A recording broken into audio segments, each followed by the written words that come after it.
When people picture Winston Churchill, they usually see the cigar, the bowler hat, and the defiant expression that came to symbolize Britain's resistance during the Second World War. He's remembered as a wartime leader, resolute, stubborn, and unyielding. But behind the public image of iron determination was a man who had a deep affection for animals, especially dogs. The dogs of Winston Churchill reveal a different side of him. Not the statesman addressing Parliament, but the private individual at home, walking in the countryside, or resting between moments of historic consequence. Churchill loved animals throughout his life. He kept cats, swans, racehorses, and various other animals at his country estate, Chartwell in Kent. But dogs held a particular place in his daily routine. They were companions in both peace and war. One of Churchill's most well-known dogs was a poodle named Rufus. Rufus was given to Churchill in the late 1930s and quickly became a constant presence at his side. Unlike the large, imposing dogs often associated with power, Rufus was small, curly-haired, and affectionate, a striking contrast to the towering historical events unfolding around his owner. Churchill took Rufus almost everywhere. The dog accompanied him to Chartwell, to Chequers, and even to official residences during the war. There are photographs of Churchill walking with Rufus in the gardens, relaxed and smiling. In a time defined by global conflict, Rufus represented normalcy and continuity. Rufus died tragically in 1947 after being struck by a car. Churchill was deeply affected by the loss. It was not merely the death of a pet, but the loss of a companion who had been present during some of the most intense years of his life. Soon after, Churchill was given another poodle, also named Rufus, sometimes referred to as Rufus II, though Churchill reportedly insisted he was simply Rufus.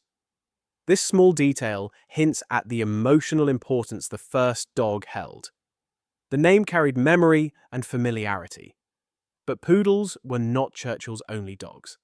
In his later years, Churchill owned a brown and white dog named Monty, often described as a mongrel or mixed breed. Monty became another constant companion, particularly at Chartwell. Photographs show Churchill seated outdoors with Monty close by, the dog often looking upward toward him with alert attention. Monty's presence reinforces an important point. Churchill's preference was not for status symbol, breeds chosen for prestige. He was not selecting dogs to project power or aristocratic image. His choices were personal and practical. He valued companionship and loyalty over appearance. Churchill also owned other dogs at various times, including bulldogs. Though interestingly, the bulldog was more symbolic of Churchill than literal. The British bulldog became a wartime emblem of national resilience, and Churchill's own facial features and determined demeanor contributed to that association. But in reality, his most consistent canine companions were smaller, friendlier breeds. This contrast is fascinating. The man who embodied bulldog spirit did not surround himself with massive, intimidating dogs. Instead, he favored affectionate, intelligent companions.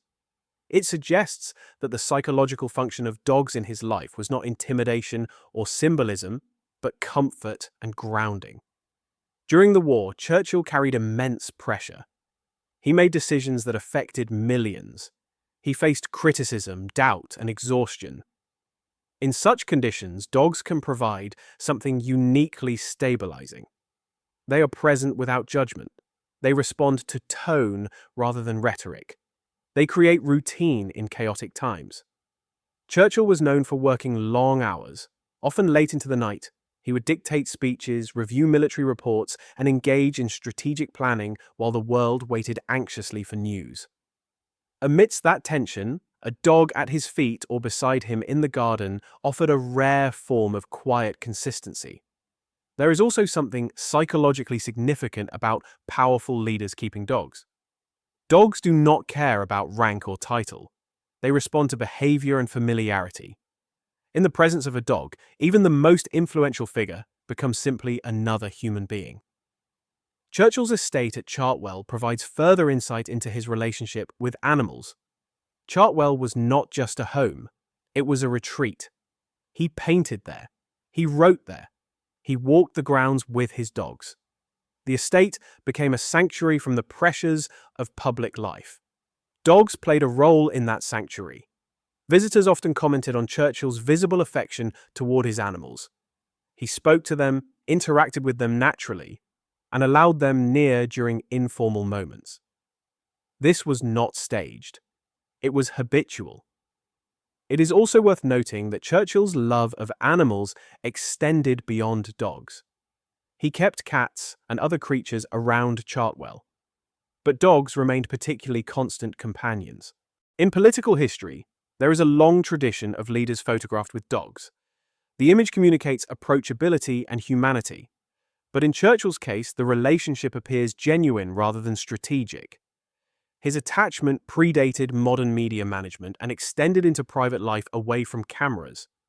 Rufus and Monty were not accessories to power. They were companions through aging, stress, and recovery. Churchill's health fluctuated throughout his later years. He suffered strokes and periods of physical weakness. During these times, routine and emotional stability became even more important. Dogs often help maintain daily rhythm: walks, feeding times, outdoor activity. These rhythms can be grounding for someone whose public life is unpredictable. The dogs of Winston Churchill remind us that historical figures are not only symbols. They are individuals navigating personal relationships, losses, and attachments alongside public duty.